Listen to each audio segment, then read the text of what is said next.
বিশ্বনবীর কিছু সাহাবারা মরুভূমিতে সফর করছিলেন। এক লোক অসুস্থ ছিল, কেউ কোনো জাদু মন্ত্র পড়ে ফু দিয়ে তাকে সুস্থ করতে পারছিল না। সাহাবারা বলল, আমরা পারবো।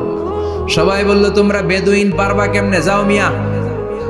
সাহাবারা বলল, আমাদের কাছে এমন জিনিস আছে, এটা পড়ে ফু দিলে অসুস্থরে সুস্থ করে কে? সবাই বলে, তাইলে আসো, সুস্থ করো। সাহাবারা বলে, তাহলে আমাদেরকে খাসি দিবা 100টা, এক পাল ছাগল দিবা, কতিফু গানাম। বিশ্বনবীর এক সাহাবী ওই সাপে দংশন করা লোকটার পাশে বসে সূরাতুল ফাতিহা পড়ে ফু দিতে দেরি মুহূর্তের মধ্যে অসুস্থ ব্যক্তিটারে সুস্থ করে দেয় কে? বিশ্বাস হয়? হ্যাঁ, বাবুল ইস্তিশফা বিল কোরআন, কোরআন দিয়ে শিফা নেওয়া। কি নেওয়া?